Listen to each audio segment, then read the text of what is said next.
Nós estamos em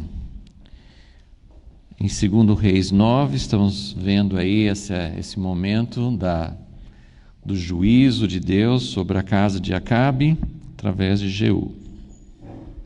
Semana passada nós falamos sobre a unção de Jeú no início do capítulo, como ele foi especificamente ungido para exercer juízo sobre a casa de Acabe. Então a gente assinalou essa importância de entender que não é muito comum na Bíblia Deus aprovar alguém se levantar contra o seu superior. Que Jeú, se ele não tivesse cargo nenhum, de todo jeito ele era súdito, né? Fazia parte do povo de Israel, ele devia obediência e respeito ao rei de Israel, que era Jorão. Mas no caso ele não era qualquer súdito, ele era um general, ele era um capitão debaixo das ordens do rei de Israel. Ele estava servindo ao rei, e a gente descobre aqui no decorrer da história que Jeú não só aqui ele estava servindo Jorão, mas ele era do tempo do pai de Jorão. No decorrer da história aqui a gente descobre que ele também servia a Acabe. Então ele era um servo, ele era fazia parte dos generais, dos capitães do exército, e Deus está dando a ele a ordem específica de se levantar contra o rei e exercer o juízo de Deus, não só contra o rei, mas sobre toda a casa de Acabe. Então, isso aqui não é uma carta aberta autorizando todas as pessoas a se levantarem contra os seus superiores. Não é. Isso aqui é uma situação específica em que Deus ungiu, Deus comissionou Jeú com essa missão. Isso a gente falou um pouco na semana passada, mas só lembrando, está aqui em 2 Reis 9, versículo... versículo 7, ferirás a casa de Acabe, teu senhor. Então, ele recebeu a incumbência específica de Deus de exercer juízo contra o próprio senhor dele. Aí no versículo 14, diz assim: assim Jeú, filho de Josafá, filho de Nissi, conspirou contra Jorão. Essa palavra conspirar é uma palavra também geralmente negativa, porque ele está dizendo assim, ele conspirou para derrubar e para matar o rei de Israel. Mas essa conspiração, na verdade, assim, a gente nem sabe, a Bíblia não fala se Jeú já tinha essa ideia na cabeça dele, se ele tinha essa ambição, a gente não sabe. Pelo menos ele aceitou muito rápido, né? Ele aceitou muito rápido, ele não resistiu, ele não teve dificuldades em assumir esse papel. Mas a conspiração, na verdade, veio da parte do próprio Deus, né? Ele conspirou contra Jorão. Ok, então,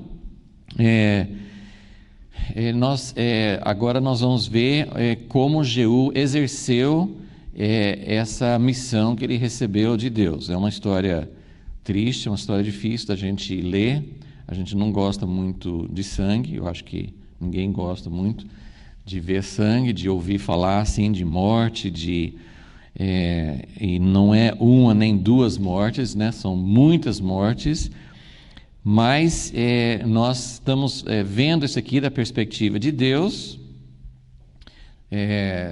A Bíblia nos ensina que nossos inimigos, normalmente quando a gente aplica guerras, inimigos do Velho Testamento no nosso tempo de hoje, por exemplo, Davi, que era um homem de muita guerra, muitos inimigos, a gente costuma aplicar isso para, de acordo com Efésios 6, nossa guerra hoje não é contra carne e sangue, né? Nossos inimigos hoje não são pessoas, Nossos inimigos são forças espirituais, são principados, mas os principados não agem independentemente de pessoas. Então, as pessoas estão envolvidas na guerra contra Deus. Então, não dá para a gente dissociar totalmente, dizer assim, nós nunca vamos lutar contra pessoas.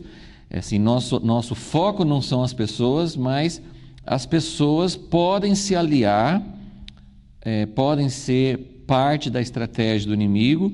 Então, é difícil a gente, às vezes, discernir isso. Essa história, a gente precisa de muita ajuda de Deus para entender como isso pode ser entendido no tempo de hoje. Uma das coisas que nós já temos falado, a gente vai sempre repetindo esses princípios, que Jeú representa uma guerra, né? A gente mostrou as guerras.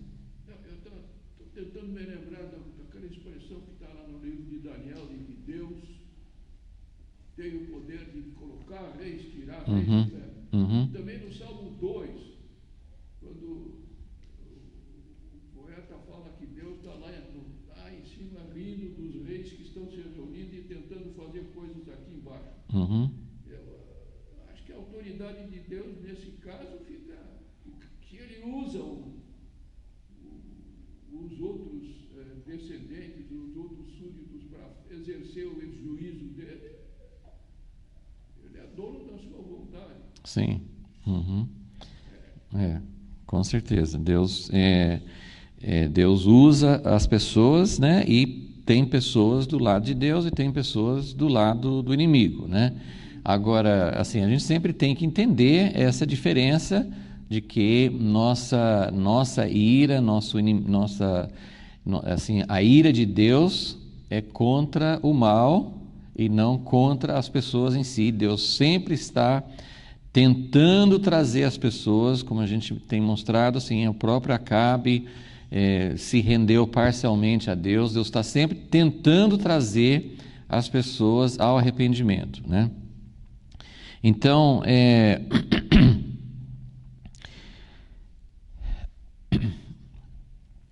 Jeú, ele se levanta aqui. Nós estamos tentando mostrar que ele representa uma guerra, uma daquelas guerras que a gente enumerou. Ele representa a guerra de Deus contra heresia. Nós estamos chamando heresia daquilo que realmente leva as pessoas a se afastar de Deus, né? Muitas coisas que a igreja tem considerado ao longo da história como heresias, até mesmo algumas coisas que realmente não são verdade de acordo com a palavra de Deus, mas nem tudo que foge dos princípios claros na palavra de Deus representa heresia do ponto de vista de Deus. Jezabel representava heresia. Deus estava esperando há muito tempo para chegar a esse momento de juízo, e quando chegou o juízo, ele exerceu o juízo de uma forma implacável. Então, nós queremos mostrar que Jeú, ele não é uma pessoa inteiramente fiel como Davi. Davi tinha pecados, mas Davi tinha um coração fiel. Jeú não foi uma pessoa plenamente íntegra, né? Ele não destruiu, ele não foi até o fim. Então, essa guerra aqui, ela não chega ao fim daquilo que Deus quer. Faz uma limpeza, mas permanece o governo humano. É isso que nós temos mostrado, que Jeú, ele exerce o juízo de Deus, ele é usado por Deus, mas ele não vai até o final. Não há uma limpeza perfeita, né? Há uma limpeza parcial. Mas, ao mesmo tempo, Jeú, ele demonstra várias qualidades que Deus aprova. Então, isso nessa mistura, nós temos que ir encontrando o que é dentro da vida de Jeú, o que Deus estava aprovando, o que Deus não estava aprovando. Porque Deus usa vários instrumentos, né? Deus usa Nabucodonosor, Deus usa pessoas que nem são tementes a Deus para exercer o seu juízo. Mas Jeú não é um Nabucodonosor. Jeú é um homem que teme a Deus. Tem várias coisas aqui que nós vamos ver que Deus aprovou, que Deus realmente disse, né? Isso aqui, Jeú, você fez correto, você me representou. Então Jeú representa, não 100%, nem Davi, que era um homem segundo o coração de Deus. A gente não pode dizer que tudo que Davi fez foi 100% certo, né? Como nós sabemos. Mas Davi, pelo menos, ele tinha um coração, Davi representou a guerra de Deus contra o governo humano, e ele mostra as estratégias de Deus. Então, são várias situações que a gente vai comparando para entender como Deus quer estabelecer o seu reino, como Deus quer usar diferentes estratégias em diferentes momentos para para realizar a sua vontade. Esse aqui é um momento, a gente está em busca de entender que momento que esse aqui representa na história da igreja. Muitas coisas podem representar coisas que já aconteceram, podem representar coisas que não aconteceram ainda. Os juízos de Deus sempre mostram, mesmo quando são parciais, como nesse caso, sempre mostram, é um prenúncio, é um vislumbre, é uma pequena olhada para aquilo que vai acontecer um dia. Um dia Deus vai exercer juízo completo. E esse momento de Jeú, ele representa um momento da ira de Deus, ele representa um momento em que, finalmente, porque quanto tempo Jezabel ficou no poder? Ela ficou, acho que 25 anos. Quantos anos Acabe?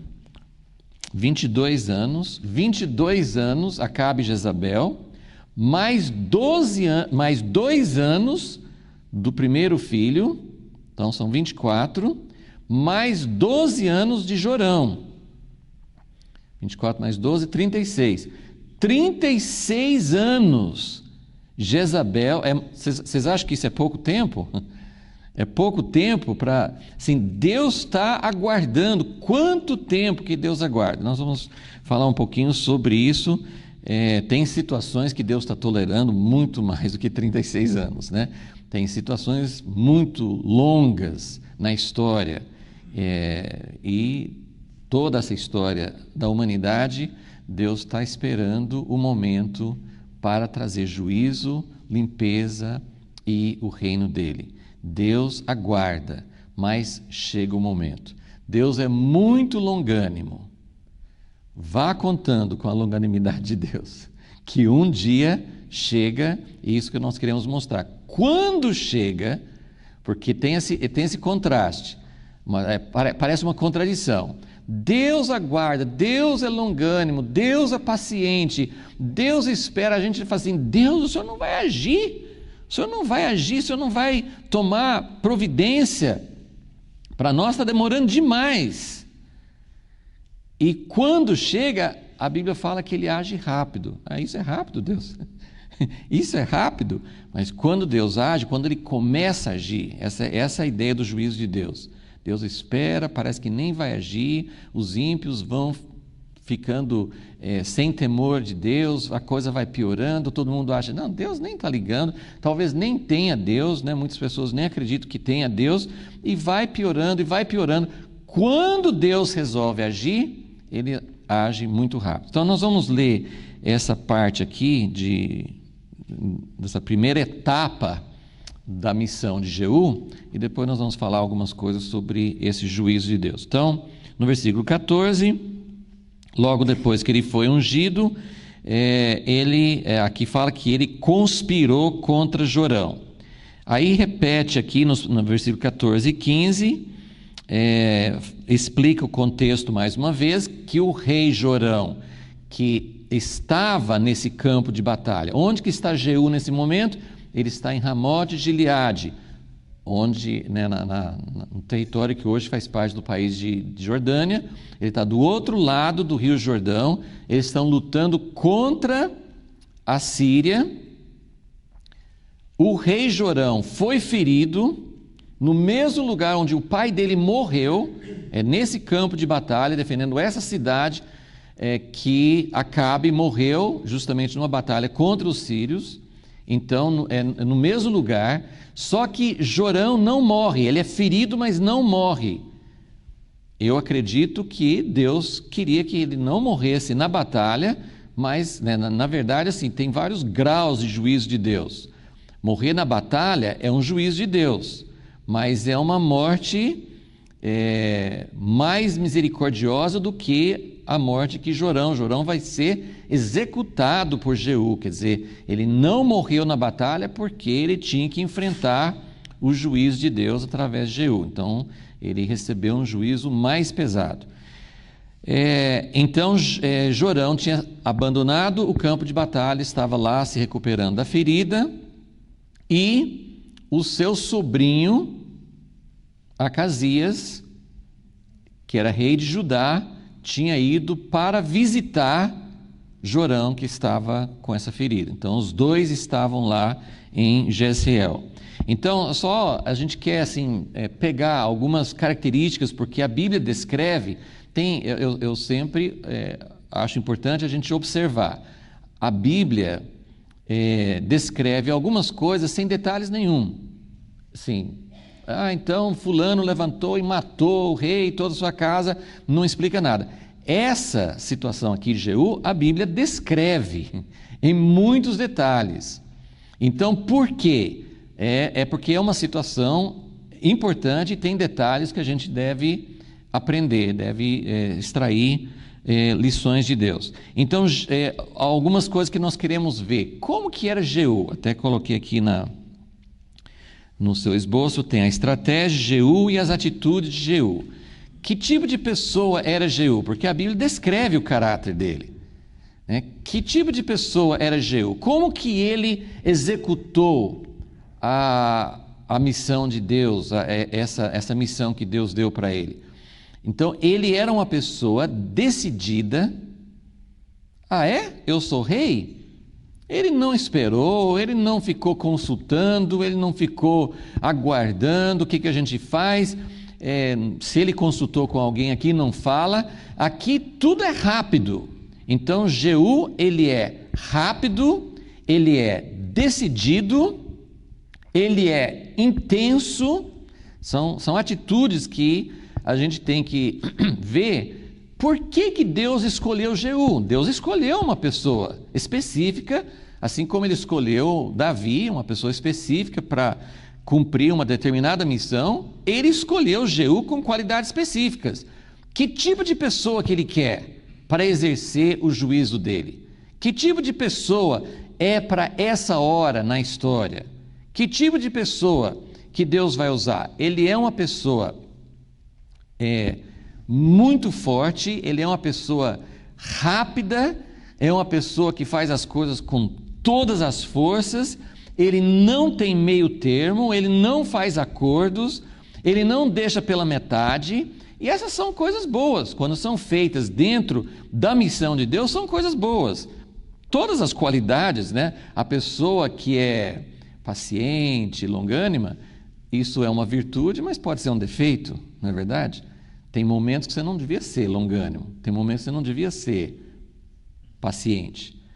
Tem momentos que a pessoa que é ousada e decidida, tem horas que essa qualidade é errada também. Então, nenhuma qualidade é a qualidade perfeita. Todas as qualidades, elas têm um momento certo e precisam ser equilibrados com pessoas que têm qualidades diferentes. Deus tem todas as qualidades. Deus é pai, Deus é mãe, Deus é amoroso, Deus é irado, Deus é furioso, Deus é paciente, Deus é tudo. Agora, nós temos qualidades parciais, por isso que nós precisamos uns dos outros, nós precisamos de pessoas certas para o momento certo. E tem momento que a pessoa tem que ser, peraí, isso aqui não é o momento de você agir. Tem momentos que a pessoa que é longânima, que quer paz, Josafá, você quer uma pessoa melhor do que Josafá? Josafá era uma pessoa maravilhosa, ele tinha paz com todo mundo, ele era temente a Deus, ele esperava em Deus, mas ele fazia aliança com pessoas erradas, né? Então ele usava as qualidades boas dele em situações erradas. Então, aqui Jeú é a pessoa certa para a hora certa. Então, isso que a gente quer ver. Ele é rápido, ele foi ungido como rei, na hora ele já tomou conta da situação e já falou assim: bom, eu sou rei, ninguém pode sair dessa cidade, ninguém pode contar essa notícia para lugar nenhum. Então, qual a estratégia que ele usou? Nós vamos agir com surpresa. Jorão, lá em Jezreel, já que naquela época não tinha telefone, não tinha e-mail, não tinha celular, não tinha nada disso, então eles conseguiam. Hoje acho que Jeú ia ter um pouco de dificuldade de segurar a notícia, né? Mas ninguém vai sair da cidade, ninguém vai contar. Então foi a estratégia dele, foi rapidez, agir imediatamente, com surpresa, ninguém vai contar a notícia, e ele levou um grupo, não fala quantas pessoas, ele levou um grupo para ir lá atrás do rei, onde ele estava em Jezreel. Então, versículo 16, Jeú subiu um carro, foi a Jezreel, porque Jorão estava acamado ali, também Acasias, rei de Judá, descera para ver Jorão. E aqui descreve em bastante detalhes a aproximação de Jeú à cidade.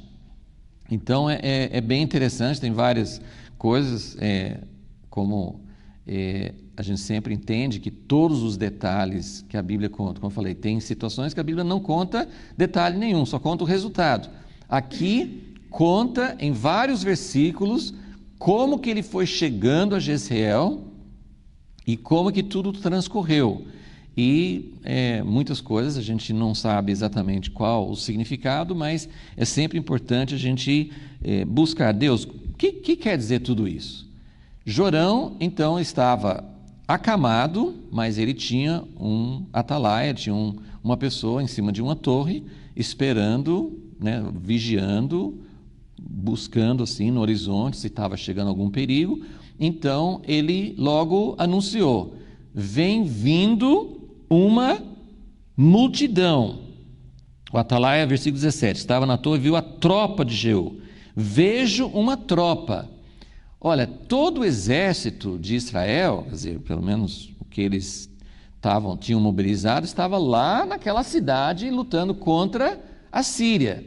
Se Jeú quisesse mandar um mensageiro, se ele quisesse se comunicar, ele não precisava de uma tropa, né? Ele podia ter mandado um mensageiro: nós estamos precisando de tomar uma decisão, o que a gente faz?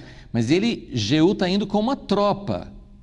Na verdade, o atalaia ainda não sabe que é Jeú, ele só sabe que tem uma tropa se aproximando.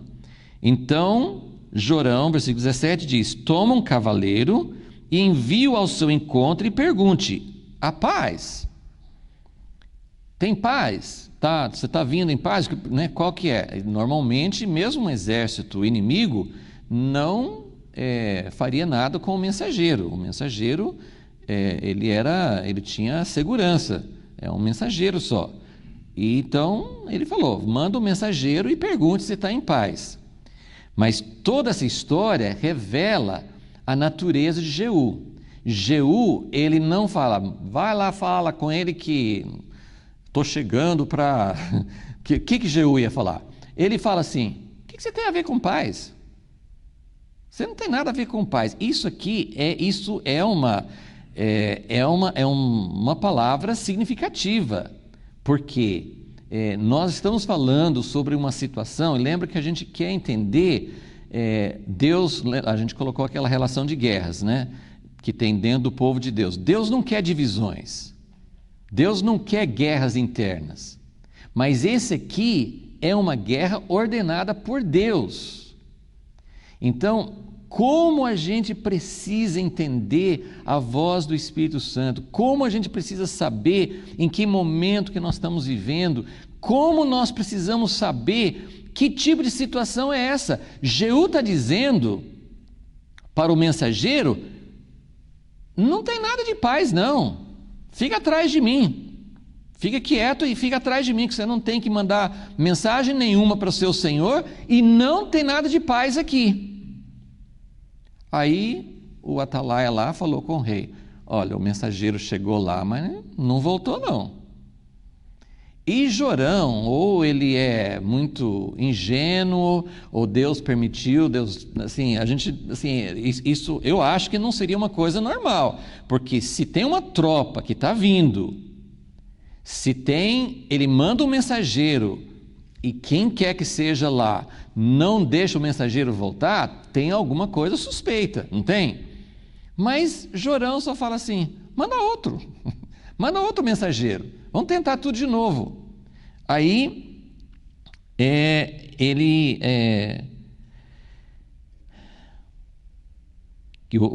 versículo 18, né, o primeiro mensageiro falou assim, assim diz o rei, a paz, que tens tu com a paz? Passa para trás de mim. E o atalaia anunciou, chegou a eles o mensageiro, porém não volta. Aí o rei, versículo 19, mandou outro cavaleiro. Chegando este a eles, disse, assim diz o rei. Isso é uma coisa assim que era para impor a autoridade do rei. Assim diz o rei. O rei está exigindo que você fale se você está vindo em paz ou não. E ele fala de novo, que tens com a paz?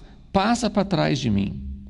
E aí agora, nesse meio tempo, né, eles estão se aproximando, o atalaia, que também não tem recursos de hoje, né, não tem telescópio, não tem binóculos, não tem nada para ajudar a enxergar a distância, mas agora ele já consegue ver e ele identifica Jeú. Como que ele sabe que é Jeú?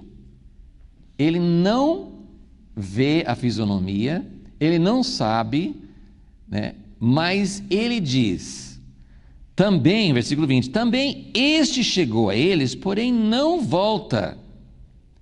E o guiar do carro de guerra se parece com o de Jeú, filho de Ninsi, pois guia como um louco. Então, essa era a identificação, e não é de agora, eles já conheciam Jeú. Olha, só tem uma pessoa que eu conheço, né? O atalaia diz para o rei, só tem uma pessoa que eu conheço que guia, né? Que anda com os cavalos nessa velocidade louca.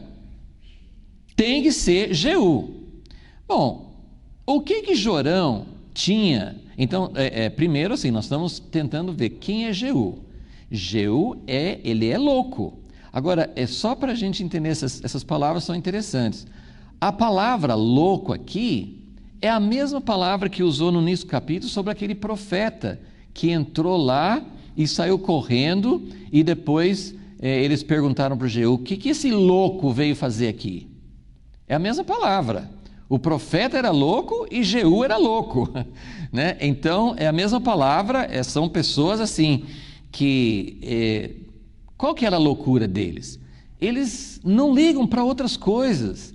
Eles têm um só propósito, eles são intensos, eles são rápidos, eles não se preocupam com protocolo, com etiqueta, com opiniões, com outras assim. Eles são muito centrados, são muito fortes e eles vão atrás do alvo com intensidade. Então, são qualidades que podem ser defeitos, mas que podem ser também muito importantes quando usados no momento certo.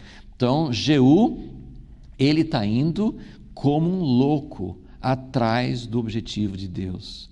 E ele está com uma tropa, mas ele sabe que ele pode ser visto à distância e ele sabe que poderia até mesmo enfrentar uma batalha. Só que Deus estava do lado de Jeú, ele estava dentro da vontade de Deus, estava fazendo o que Deus mandou fazer. Então, Jorão, ele não acorda, ele não percebe, e mesmo quando sabe que Jeú, o que Jorão vai pensar de Jeú? Jeú é meu general, eu deixei ele encarregado da batalha lá, eu não tenho nada que pensar. Mas sim, ele estava preocupado, mas ele vai, e ele fala assim, então, aparelha o carro, versículo 21, aparelha o carro. Aí saem os dois reis, Jorão, rei de Israel, e Acasias, rei de Judá. Os dois vão ao encontro de Jeú. Então você vê uma situação totalmente coordenado por Deus. Isso aqui, gente, só tirando isso aqui do contexto um pouquinho, quando você faz as coisas dentro da vontade de Deus, Deus coordena todas as coisas. Olha que momento que Deus preparou. Deus esperou muito tempo. A gente lembra, né, mais uma vez, de como Acabe estava lá naquele campo, depois que Jezabel mandou matar Nabote e os filhos dele e tudo, e Acabe está dentro do campo da família que eles assassinaram, apropriando aquilo que não era deles, com sangue, com um ato bárbaro que eles cometeram. E Elias chega para Acabe e fala assim: você fez isso? Deus vai te julgar nesse lugar. Depois Acabe se arrepende, Deus adia o julgamento, mas finalmente, 20 anos depois, sei lá quanto tempo depois, Acabe, o filho de Acabe, está aqui. E depois de todo esse acontecimento, Jeú não preparou, não planejou isso, ninguém sabia que isso ia acontecer. Jorão e Acazias saem ao encontro de Jeú e eles se encontram exatamente no campo de Nabote. Não é uma coisa assim impressionante? E Deus tem algo. Deus não é preso a lugares geográficos, né? Hoje, Jerusalém ou Meca ou qualquer cidade assim não é santo pelo local. Roma não tem um lugar santo pelo lugar, mas Deus tem algo com lugares geográficos. Deus gosta de datas, Deus gosta de lugares, Deus faz as coisas acontecerem no Velho Testamento, mas também na atualidade. Deus age em cima de lugares que são históricos, né? As guerras, as situações no Oriente Médio. Tem Irã, que é a antiga Pérsia, tem o Iraque, que era onde era a Síria e Babilônia no tempo passado. Esses lugares até hoje representam, são lugares muito significativos na história e na profecia. Então Deus tem algo muito significativo que Ele faz com lugares geográficos. Então a gente precisa prestar atenção nisso. Então aqui Jorão se encontra com Jeú exatamente naquele lugar onde Acabe e Jezabel tinham feito aquele ato que subiu, né? Todos os atos de injustiça sobem à presença de Deus. Mas quando Abel foi morto por Caim, o sangue dele clamou a Deus da terra. Tem situações que chamam a atenção de Deus com muita força, que são situações que Deus aguardou muito tempo. Se tinha parentes de Nabote, a gente sabe que Nabote foi morto. Aqui nesse capítulo que a gente descobre que os filhos dele foram mortos também. Não sabemos o que aconteceu com a esposa, ou se tinha algum outro parente, mas se tinha alguém, poderia ter pensado: poxa, eles fizeram, né? Passou ano, nada aconteceu, mas chegou o momento da prestação de contas, né? E a gente, são várias coisas que a gente pensa sobre o juízo de Deus, né? Essa história aqui tem várias coisas para a gente analisar sobre o juízo de Deus. Por que o filho de Acabe? Por que? Assim, a Jezabel, ela própria, vai ser julgada nesse capítulo ainda. Mas Acabe morreu na batalha. Como eu falei assim, ele teve uma morte que não foi tão ruim, né? Por causa do arrependimento dele. Mas por que o filho? E aí entra toda aquela questão que é uma coisa difícil da gente entender, porque principalmente no Velho Testamento, Deus fala que Ele julga a iniquidade dos pais sobre os filhos até a terceira e quarta geração. Depois tem outros versículos, em Ezequiel, por exemplo, que Deus fala assim: ninguém vai pagar pelo pecado do pai, né? Eu vou exigir de cada pessoa o seu próprio pecado. Então aí que a gente entende que a morte física não é o principal juízo de Deus. Os pais deixam tanto consequências boas como consequências ruins para os filhos. Agora, o que vai acontecer na eternidade, o que vai acontecer com o espírito de cada pessoa, lógico, depende de si mesmo, né? Jorão se ele foi condenado por Deus, ele não foi condenado por causa do pai dele, foi condenado por causa dele. Ele teve oportunidades. Deus deu muitas oportunidades para Jorão se arrepender. Agora, os pais, a gente precisa entender as duas coisas. Os pais deixam consequências boas ou ruins para as próximas gerações. E isso é uma coisa que deveria nos encher, se nós temos pelo menos alguma coisa do coração de Deus, de pai e mãe, nós deveríamos ter muita preocupação sobre que tipo de herança, que tipo de legado, que tipo de situação nós estamos deixando para nossos filhos. Então, Acabe, ele deixou um legado muito ruim para o filho dele. E o filho dele foi julgado exatamente no campo de Nabote, né? Versículo 21. Eles foram ao encontro de Jeú e o acharam no campo de Nabote, o Jezreelita. Vendo Jorão a Jeú, perguntou: a paz? Então, a terceira vez que alguém, 2 mensageiros, agora o próprio rei: Jeú, você está vindo em paz? Para os 2 mensageiros, ele falou assim: o que você tem a ver com paz? Não é hora de paz. E isso é uma coisa que a gente precisa entender. Deus quer trazer o reino dele. O que o reino de Deus vai trazer para essa terra? Entre outras coisas, a paz. Um reinado de paz, né? Romanos 14, 17. O que é o reino de Deus? Não é comida nem bebida, mas é justiça, primeiro, né? Justiça, paz e alegria. Nessa ordem, né? Nessa ordem. Tem muitas igrejas que estão procurando alegria sem justiça, e sem justiça não pode ter paz, e sem paz não tem verdadeira alegria, não tem verdadeira alegria. Então, Deus vai trazer o reinado de paz. Isaías 2, vai ter o governo de Deus sobre toda a terra, as nações não vão fazer mais guerra. Isso é o reino de Deus, não vai ter mais guerra. Mas antes da paz, o que vem? Justiça. E para que haja justiça, tem que haver juízo. Então, qual é o que você está falando de paz? Né? Nós não podemos achar, nós entendemos que Deus não quer guerra entre irmãos, divisões na igreja, Deus não quer divisão na família, Deus não quer esse tipo de contenda, mas existem situações com as quais Deus não tem paz.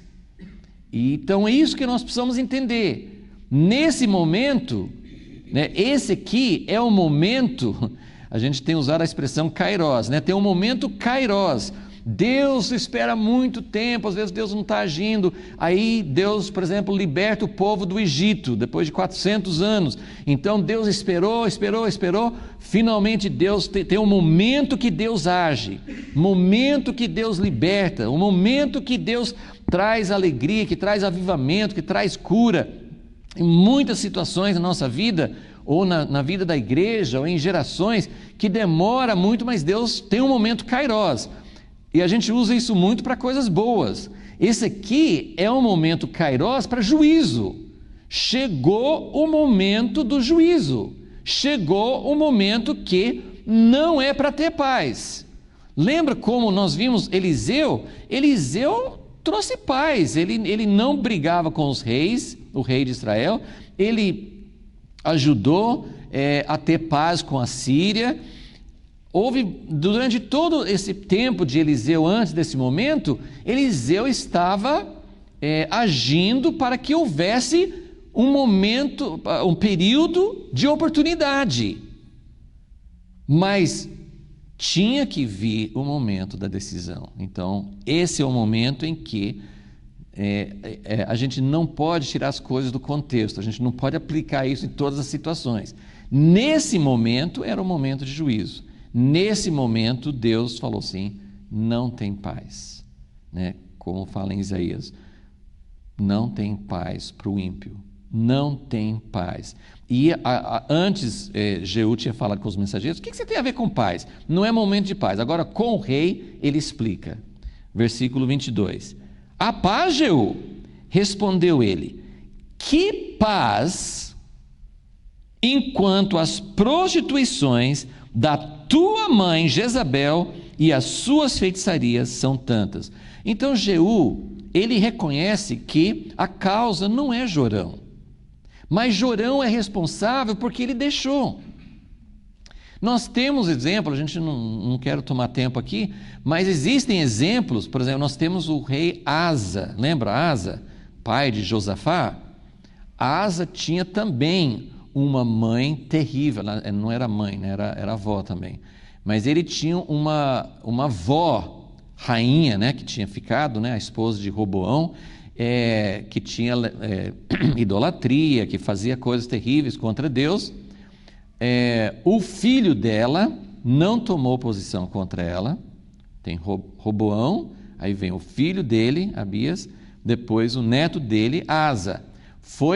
Abias era mais ou menos, né? Ele não era nem muito ruim e nem muito bom, né? Ele não tomou, ele temia Deus, mas ele não tomou posição. Isso é para mostrar, gente, quanto que Deus, ele vai tomar medidas extremas. Isso aqui é uma medida extrema. Deus não gosta disso aqui. Deus a Bíblia fala que Deus não quer que ninguém se perca. Deus não tem prazer na morte do ímpio. Deus não se alegra, espera que eu vou pegar você, vingança, assim, aquela coisa que a gente vê nos filmes, né?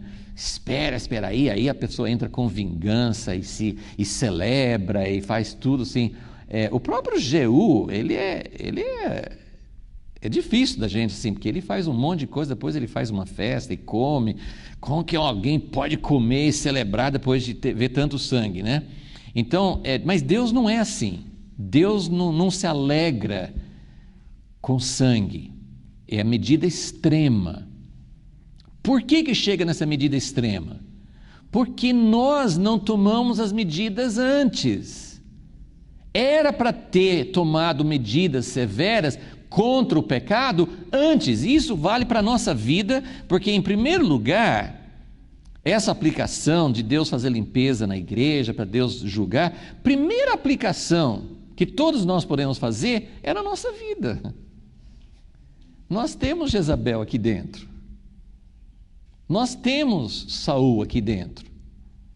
Nós temos essas fortalezas, essas áreas, né? Jorão, ele é um cara, a Bíblia fala que ele não foi tão ruim como o pai nem com a mãe. A Bíblia fala isso de Jorão.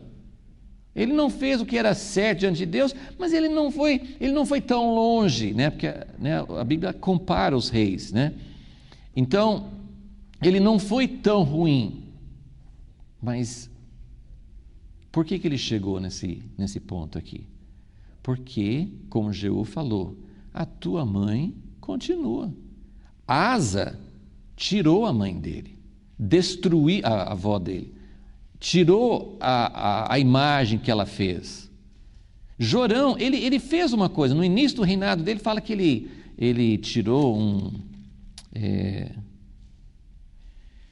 em 2 Reis 3, versículo 2, fala que ele tirou uma coluna de Baal que seu pai fizera.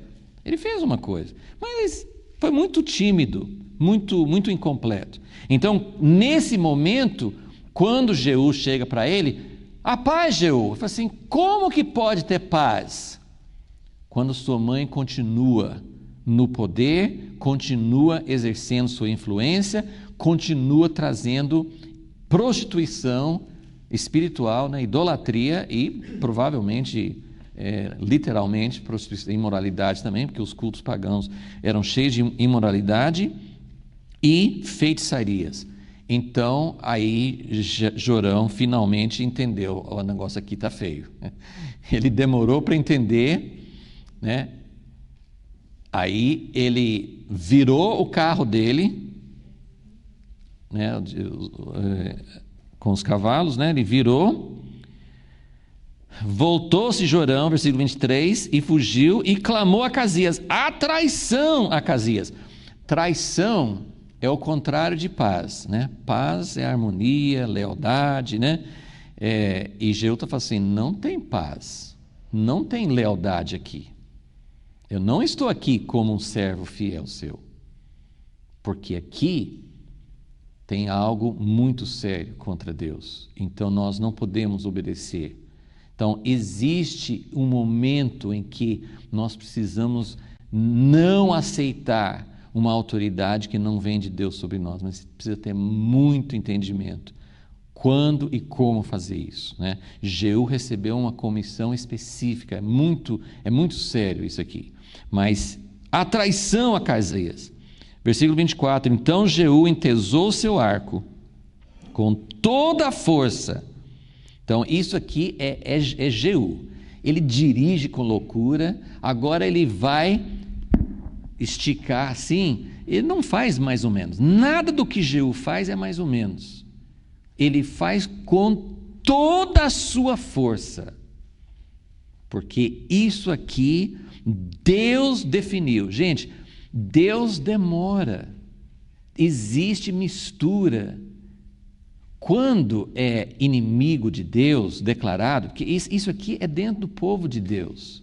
Quando é dos filisteus, não tem, é mal, é principados, é demoníacos, é para lutar contra isso, é para destruir, não tem que ficar pensando. Agora aqui nós temos o mal que entrou dentro, o vírus entrou dentro da igreja, entrou dentro do povo de Deus. Então Deus aguarda, Deus esperou até com Jezabel, Deus esperou com Acabe, Deus esperou aqui anos depois da morte de Acabe, 14 anos depois da morte de Acabe, finalmente chegou o momento. Então Deus esperou, mas Deus agora falou, agora não tem mais espera. Quando Jeú entra, é rápido, é imediato. Quando, é isso que Deus, as advertências na Bíblia sempre são essas: tome cuidado, Deus é longânimo, mas o dia que Ele resolve agir, vai ser rápido. Apocalipse 17, 18, né, que fala sobre a destruição de Babilônia, e até fala sobre a meretriz, que tem muito a ver com Jezabel, fala assim, em 1 hora, fala várias vezes, principalmente no capítulo 18, em 1 hora a destruição veio sobre Babilônia. A gente pensa muito em Babilônia como o sistema deste mundo, sistema financeiro, todos os sistemas, sistema de governo, sistema econômico, religioso, é tudo interligado. E a gente pensa assim, muitas vezes, quantas crises, não precisa ser muito idoso aqui para lembrar de crises, né? 2008, 2001, assim, tem muitas crises que se abateram sobre o mundo inteiro. E não pensava assim, muita gente falava assim, olha, os países e os governos estão endividados, se ruir, se cair o sistema financeiro, se as dívidas, a situação pode chegar num ponto que todo o sistema econômico vai cair. Não sei quantos de vocês leem essas coisas, né? Mas a gente já leu muitos, assim, antes do ano 2000, né? Tinha o bug do milênio. O que vai acontecer? Vai desmoronar todos os sistemas de segurança dos governos e tal. Então, muitas pessoas têm falado, olha, é muito fácil, tudo está interligado, né? Cai o sistema, né? Esses sistemas que caem no banco assim, são sistemas pequenos. Imagina se cai o sistema, né? E não consegue ter dados, tudo começa a desmoronar. Então, aí depois passa, fala assim, nossa, mas o sistema é bom, né? Passou, aguentou o milênio, aguentou 2001, aguentou 2008, a bolha imobiliária e tal, foi aguentando, foi superando, né? E aí a gente começa até a ter uma confiança errada. Puxa, mas esse sistema não é tão ruim não, eles conseguem sobreviver. Mas a Bíblia está mostrando que vai ter advertência, nós estamos tendo várias chances, mas um dia esse negócio vai cair mesmo. E quando cair vai ser rápido, né? Apocalipse 18 usa essa expressão. Em uma hora, aí todo mundo fica lamentando, Babilônia caiu, Babilônia caiu. Em uma hora, todo mundo fica admirado, como é que podia? Isso que era tão forte, isso que era tão, parecia inabalável, superou quantas crises, já aconteceu lá atrás, 1929, né, as bolsas caíram e tal, demorou para recuperar, quantas crises o mundo já superou, quantas coisas, né? Aí segundo Pedro fala assim, o pessoal fica falando, né, que desde o início foi assim, sempre falaram de crise, sempre falaram de coisas, mas a gente sempre recupera, a gente sempre supera, tem um dia que não vai superar, né? Então aqui é o momento kairós do juízo, tem um momento em que vem assim, não tem mais paz.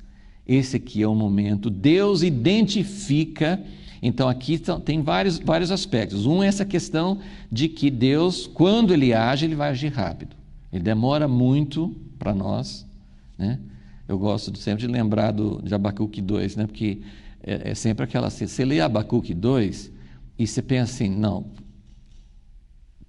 espera, né? Abacuque diz, eu vou lá na torre de vigia, vou aguardar, porque Deus vai falar. Ainda que demore, aguarde, porque não vai demorar. Não vai demorar, mas se demorar, espera. Mas, Abacuque, vai demorar ou não vai demorar? Ainda que demore, porque são perspectivas, da nossa perspectiva demora. Da perspectiva de Deus não demora. Por que da perspectiva de Deus não demora? Porque Ele tem uma hora marcada. Ele marcou, Ele só não fala para a gente.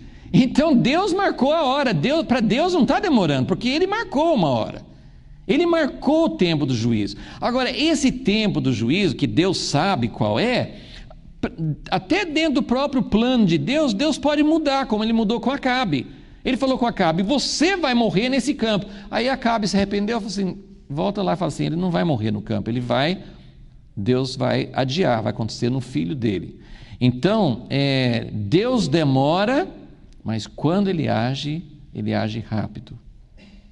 Ou seja, Deus está dando muita chance.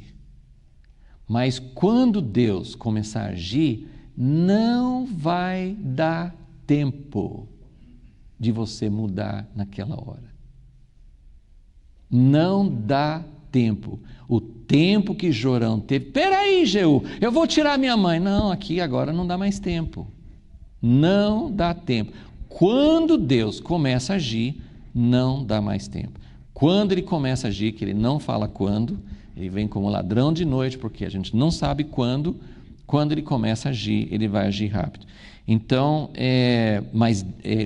principalmente em se tratando do povo de Deus, Deus dá tempo e nós não podemos agir antes da hora. Deus não me deu a unção de Jeú, graças a Deus, né? Deus não me deu a unção de Jeú.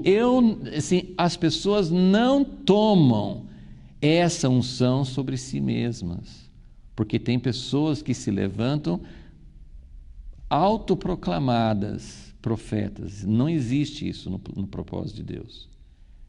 Deus chama pessoas, quando Deus identifica para exercer juízo, Ele tem a hora dele. Jeú sabia. Jeú não estava agindo, né, como eu já falei, Nabucodonosor não sabia que Deus estava mandando. Ele fez, Deus estava coordenando todas as coisas, mas Nabucodonosor não sabia que estava sendo usado por Deus. Agora, Jeú sabia. Então tem uma diferença entre alguém ser usado sem saber. Deus coordena todas as coisas, Deus usa o Estado Islâmico, Deus usa forças satânicas sem elas saberem. Agora, Deus usa pessoas chamadas por Ele, com unção dEle, que sabem. Jeú sabia qual era a missão dele. Então, essa é uma missão dada por Deus, né? E quando Deus coloca essa missão sobre alguém, quando ele sabe, olha, Deus já definiu, não tem mais tempo. Então, é uma situação diferente. Então, Jeú entesou seu arco com toda a força, feriu a Jorão entre as espadas. A flecha lhe saiu pelo coração e ele caiu no seu carro. Então aqui a gente, Jeú agora vai conversar com seu braço direito, Bidkar, seu capitão, fala assim: toma-o, lança-o no campo de Nabote. Jeú não coordenou isso, Jeú não sabia que ia acontecer dessa forma, mas quando aconteceu, ele sabia identificar que era Deus que tinha falado. Isso é muito importante. Jeú, ele esteve presente quando Elias falou com Acabe. Olha o que fala aqui: toma-o, lança-o no campo de Nabote, jezreelita. Lembra-te, os dois estavam com Acabe. Ele fala, os dois conversando. Você lembra aquele dia? Lembra-te de que indo eu e tu juntos a cavalo após seu pai Acabe, o Senhor pôs sobre ele esta sentença. E aí eles lembram da palavra. Isso faz entre 15 e 20 anos. Né? Memória bem melhor do que a minha. Ontem vi o sangue de Nabote e o sangue de seus filhos. A gente não sabia, no texto anterior, quando conta essa história, a gente não sabia dos filhos. Nabote e o sangue de seus filhos, diz o Senhor, certamente farei pagar por ele neste campo, diz o Senhor. Agora, pois, toma-o, lança-o neste campo, conforme a palavra do Senhor. Então, isso é uma outra coisa que Jeú tem de bom. Ele reconhece a palavra de Deus, ele sabe que ele está cumprindo a palavra de Deus, ele percebe dentro dos acontecimentos, né? Isso vai acontecer de novo quando Jezabel morre, né? Ele identifica os acontecimentos com a palavra que Deus havia profetizado. Isso é muito importante a gente entender que Deus, os acontecimentos atuais. Gente, não é tão fácil perceber. Aqui a gente pensa, mas claro, não era difícil saber. Deus tinha dado essa palavra para Acabe, o filho dele morreu aqui, está muito fácil. Gente, não é muito fácil a gente identificar hoje as coisas que Deus está fazendo cumprir. Depois de um tempo, tudo fica fácil ver, né? Retrospectiva. Mas a gente identificar no momento que as coisas estão acontecendo é bem mais difícil. Nós precisamos disso, precisamos entender quais são as coisas que estão acontecendo hoje. O que está cumprindo a palavra de Deus, né? Então, essa foi a morte de Jorão. E temos mais uma, só para completar, porque Acasias estava junto. Quem é Acasias? Só lembrando rapidamente, já falamos, né, algumas aulas atrás sobre quem é Acasias, o reino dele. Acasias é neto de Josafá, filho de Jeorão, diferenciando de Jorão, né? Ele é filho de Jeorão. Jeorão foi um rei muito perverso, casado com Atalia, filha de Acabe e Jezabel, né? Jeorão. Então, Acasias é filho de Atalia, neto de Acabe. Jorão é filho de Acabe, né? Jorão, né? Que morreu aqui agora. Acasias é neto. Ele é rei de Judá, só faz 1 ano que ele está em Judá. E agora, só rapidinho, a gente vai para 2 Crônicas, só para ler o texto paralelo, porque em 2 Crônicas ele dá uma descrição a mais que ajuda a entender como Deus estava trabalhando para julgar, para fazer limpeza nas 2 casas. Então, assim como o vírus que estava instalado fortemente em Israel com Acabe e Jezabel, esse vírus foi para Judá, através de Atalia, através do casamento. Então, o vírus foi para lá. Jeú não vai terminar a limpeza em Judá, mas ele vai tratar. Jeú ele não recebeu incumbência de Deus para ir lá em Jerusalém. Ele não foi lá em Jerusalém, não fez nada lá.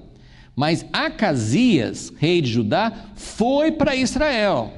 E isso era de Deus. Segundo Crônicas 22, começando no versículo 5, né? Falando sobre Acasias. Ele andou nos conselhos da casa de Acabe, né? Foi com Jorão, filho de Acabe, a peleja. Ele foi junto na batalha, onde Jorão foi ferido. Os sírios feriram a Jorão, de modo que ele voltou para Jezreel, a fim de se curar das feridas que lhe fizeram em Ramá, quando pelejava contra Azael, rei da Síria. Então desceu Acasias, filho de Jorão, rei de Judá, para visitar Jorão. Gente, nessas horas a gente tem que ficar assim, separando as coisas, porque é uma confusão louca, né? Acasias é filho de Jorão, que já morreu. Ele vai visitar Jorão, o tio dele, que é rei em Israel. Então ele foi para visitar Jorão, filho de Acabe, em Jezreel, por estar ele doente. Versículo 7, 22, 7. Por intermédio da visita de Acasias a Jorão, Deus trouxe a ruína de Acasias. Então, é muito importante entender que até aqui, tudo está acontecendo, Jeú está agindo dentro da direção de Deus. É muito sangue, é muita morte, mas é o juízo de Deus, determinado por Deus.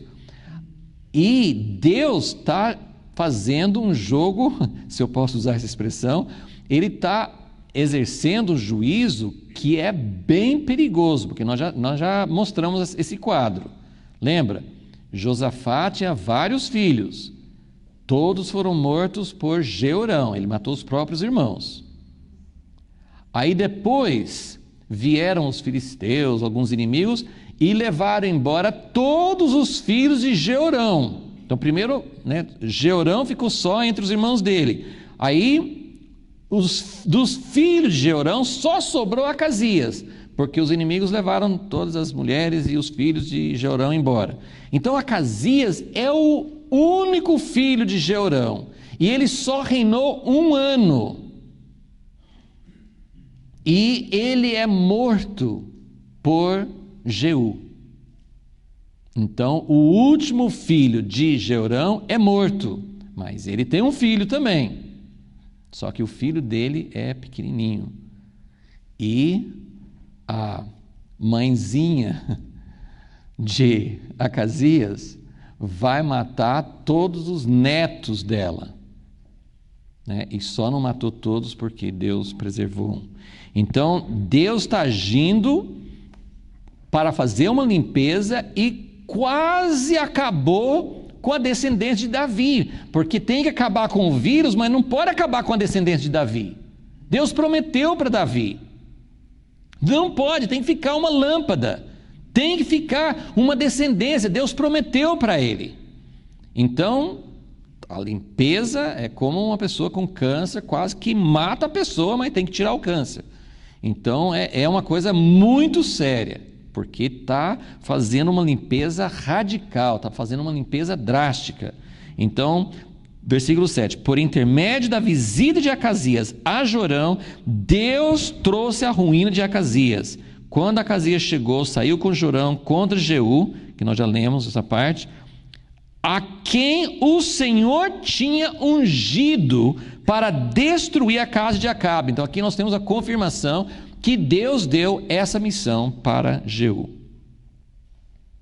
Executando Jeú juízo contra a casa de Acabe, achou os príncipes de Judá, os filhos dos irmãos de Acasias que os serviam, e os matou. Depois buscou Acasias e seus homens o capturaram quando se escondia em Samaria. Trouxeram-no a Jeú e o mataram. Sepultaram-no, pois diziam, é filho, neto no caso, de Josafá, que buscou o Senhor de todo o seu coração. E já não tinha casa de Acasias ninguém que fosse capaz de reinar. Então essa é a situação que ficou em Judá. Ok, nosso tempo acabou. Nós vamos falar sobre isso mais na semana que vem, mas eu só queria, só para a gente, enquanto tudo isso aqui está mais presente na sua memória, eu só queria que vocês vissem Apocalipse 2, só para terminar. para a gente fazer uma ligação, para a gente entender como que Jeú pode representar Deus, né? Tem muito mais coisas que vão acontecer com Jeú, nós vamos continuar analisando isso, mas só para a gente ir fazendo essa ligação, para a gente manter isso de uma forma bem clara na nossa mente. Como você sabe, Apocalipse 2 e 3 tem as 7 cartas às igrejas do Apocalipse. Tá? Quase todas as cartas, várias delas, né? Deus sempre, assim, o anjo fala, né, com João, escreve, né, para o anjo da igreja e tal, ele fala dependendo da igreja, né, ele fala de coisas boas, né, como a igreja em Éfeso. Vocês, né, muito bem que vocês estão fazendo isso, que eu aprovo, tal, mas tenho algo contra você, né? Que tal você diante de Deus e Deus fala assim, muito bem, você fez isso certo, mas tem uma coisa contra você. Você quer ouvir isso naquele dia ou melhor ouvir agora? Porque nosso grande amigo, né, Asher, né, o judeu messiânico, ele falou assim, e eu me identifiquei muito com isso, porque eu sempre pensei assim, o galardão, sei que tem várias coisas que a Bíblia fala sobre galardão, de reinar com Jesus, de tronos, de coroa, sei lá, tem várias coisas na Bíblia que falam sobre galardão. Mas eu acho que tem um galardão que é o principal. Alguém sabe qual é? Tem um galardão, assim, olha, eu quero reinar com Jesus, eu quero ter uma coroa para poder jogar aos pés dele, eu quero tudo que tem direito de ter, eu quero ter. Mas tem um galardão que para mim esse é o principal.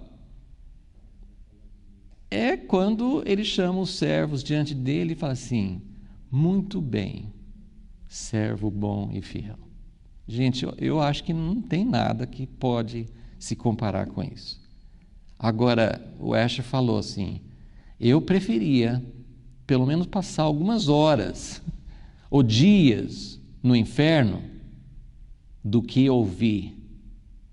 Muito bom sobre isso aqui, mas tem uma coisa em você que eu odeio e que você não rejeitou. É isso que ele está falando com as igrejas.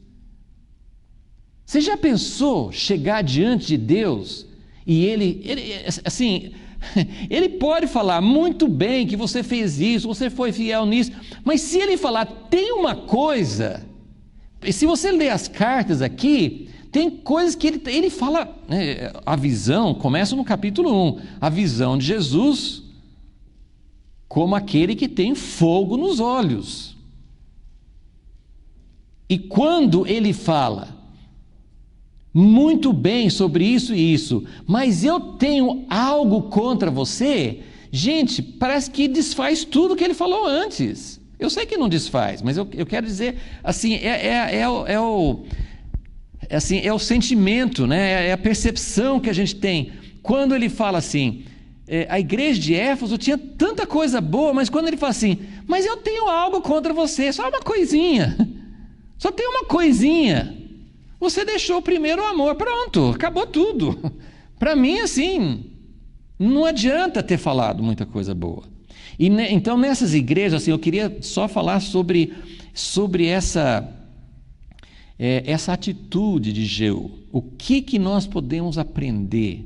Que quando chegar o momento de Deus, tem um momento kairos, tem um momento que chega, né? E a gente pode até falar sobre isso mais, mas tem várias ilustrações na Bíblia. Por exemplo, a Bíblia fala sobre o cálice, né, da ira de Deus, e que esse cálice vai enchendo. Por exemplo, quando Deus falou com Abraão, seus descendentes vão herdar essa terra onde você está, em Gênesis 15, mas ele falou assim, vocês vão ficar 400 anos no Egito, porque os cananeus que estão aqui na terra, eles não encheram o cálice ainda, e eu não posso tirá-los daqui se não chegou o momento de julgar. Deus tem um momento, e no livro de Apocalipse, nos profetas, fala sobre o momento da ceifa, porque as uvas estão maduras, Então, é essa ideia assim, Sodoma e Gomorra chegou ao limite. E Deus tem um limite muito grande, que por mim já passou do limite há muito tempo. Mas ainda bem que Deus tem um limite grande, porque Ele teria me julgado há muito tempo. É bom, a gente fala assim, Deus podia julgar o mundo, e a gente esquece que nós temos muita coisa em nós que precisa ser julgado. E a Bíblia não fala que a gente deve orar para que Deus... Tem as almas, né, que fala em Apocalipse 6, que estão fazendo, Deus, até quando? Tem orações, Deus, até quando? O Senhor não vai julgar? Mas, na verdade, a Bíblia não nos ensina a orar para que Deus julgue. Deus sempre fala para a gente orar pela paz. Tem um momento que não vai ter paz mais. Mas a nossa oração, Deus, poupa o Brasil, poupa a Americana, poupa a nação, para que tenha tempo do povo se arrepender. Não é isso? A Bíblia fala que é para orar sim, mas ao mesmo tempo nós sabemos que vai chegar um dia, vai chegar uma hora, quando Deus falar, chegou a hora, vai ter uma hora que não vai ter mais. Chegou a hora que Deus falou com Jeremias, para de orar, não ore mais, acabou, não tem mais chance do povo não ir para o cativeiro. Então, tem os momentos de Deus. E, para que nós estejamos preparados para o momento do juízo, para que o juízo não venha sobre nós também, nós precisamos atender o que fala aqui nessas cartas. Eu não tenho tempo para falar tudo, mas na terceira igreja, né? Apocalipse 2,14, ele já falou, no versículo 13, ele falou, vocês foram fiéis, vocês estão mantendo a minha fé. Aí versículo 14, todavia, essa é a palavra que eu não quero ouvir, todavia, tenho algumas coisas contra ti. Então é isso, só vou chamar a atenção para esse versículo, que ele vai falar sobre Balaão, que ensinava Balaque a lançar tropeços. Depois no versículo 15 ele fala, você também tem alguns que seguem a doutrina dos nicolaítas, que a gente não sabe exatamente o que é, mas era uma coisa que Deus odiava, porque ele fala 3 vezes dos nicolaítas. Na igreja de Éfeso, uma das coisas boas da igreja de Éfeso, subindo lá, ele fala, versículo 6, tens, porém, a teu favor que odeias as obras dos nicolaítas, as quais eu também odeio. Então, aqui também, na igreja de Pérgamo, ele tem algo contra a igreja de Pérgamo, porque eles não estão tomando atitude contra Balaão e contra os nicolaítas. E, versículo 16, arrepende-te, pois, senão em breve virei a ti. Isso, às vezes é difícil a gente dizer com precisão, com certeza, mas porque algumas vezes nessas cartas ele fala sobre em breve eu voltarei, eu virei, e pode estar falando da segunda vinda, mas isso aqui eu acho que não é a segunda vinda, porque Jesus vem. A visão no capítulo 1 é que Jesus ele anda no meio dos candeeiros, que são as igrejas. Jesus vem antes da segunda vinda. A Bíblia fala que o juízo precisa começar na casa de Deus. Antes do juízo chegar ao mundo todo, ele precisa limpar a igreja. Senão a igreja vai ser julgada junto com o mundo. Que ele fala, né, em 1 Coríntios 11, examine, julga-te a ti mesmo, para você não ser julgado com o mundo. Aí tem a outra igreja, Tiatira, versículo 19, conhece as tuas obras, teu amor, teu serviço, tua fé. Ai, que bom, só elogio, né? Só elogio. Versículo 20, mas tenho contra ti que toleras. Essa é a palavra que você tem que sublinhar.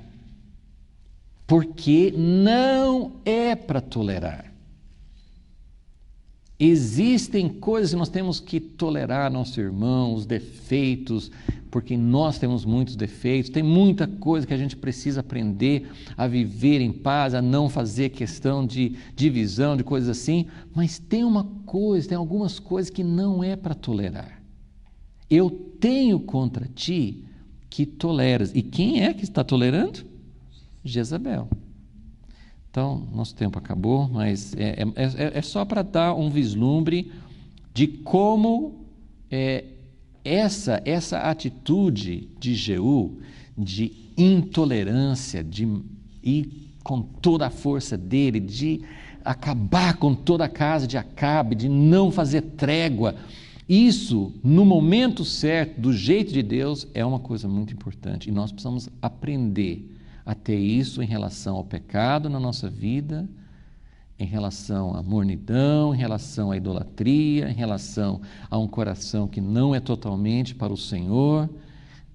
Ele fala sobre idolatria, imoralidade, coisas sacrificadas a ídolos. Paulo falou, não tem problema. Você vai comer uma coisa oferecida a ídolo, se você não souber, pode comer, isso não tem poder. Mas tem alguma coisa aqui que está contaminando as pessoas. Nós não servimos aos ídolos, mas nós comemos muita coisa sacrificada a ídolos. Nós estamos engolindo, nós estamos deixando nossos filhos engolir muita coisa que não é pureza. E a gente fala assim, não, tudo bem, a gente pode, porque isso não tem poder sobre nós. Mas aqui ele está falando que tem pessoas que estão induzindo a igreja a ir atrás dessas coisas e isso está contaminando, e isso ele fala sério, que ele vai trazer juízo dentro da igreja. Continua lendo aqui, que você vai ver. Você não vai tomar posição contra Jezabel? Eu vou tomar, Jesus fala. Eu vou tomar. Vai chegar a hora que Jeú vem, né? E como que isso acontece, eu não sei, mas isso é algo que a Bíblia está falando. Nós precisamos aprender a identificar as coisas que não pertencem, que Deus não quer que sejam toleradas, para que Ele possa fazer a obra perfeita em nós. Senhor Deus, nós não sabemos como aplicar essas coisas. Nós confessamos, Senhor, muitas vezes nós usamos armas humanas, nós usamos divisões, nós combatemos quando não deveríamos combater, mas também nós toleramos quando não deveríamos tolerar a partir de nós mesmos. Toleramos muita coisa, achando que o Senhor entende, que o Senhor vai permitir, que não tem problema. Ó Deus, e às vezes nós estamos ajuntando coisas que estão enchendo o cálice da tua ira. Estamos ajuntando consequências até para gerações futuras. Ó Deus, quantas coisas que nós estamos permitindo que podem prejudicar, que podem trazer maldição sobre nossos filhos, sobre outras gerações. Ó Deus, abre os nossos olhos. Nós precisamos ter o teu coração de zelo, de ciúme. Ó Deus, permite que nós tenhamos, ó Deus, o teu coração contra essas coisas, antes que venha o tempo de juízo, antes que tenha que ter medidas mais extremas. Ó Deus, pedimos e rogamos a Ti, Senhor, em nome de Jesus, que o Senhor trate conosco, que o Senhor nos leve, ó Deus, a entender os Teus caminhos, entender quem o Senhor é. O Senhor que deu a vida por nós, manso, humilde de coração, mas também o Jesus que tem fogo nos olhos, tem ciúme e que vai julgar, ó Deus, vai limpar a igreja e a terra para estabelecer o Teu reino aqui. Ajuda-nos, nós te pedimos, em nome de Jesus. Amém.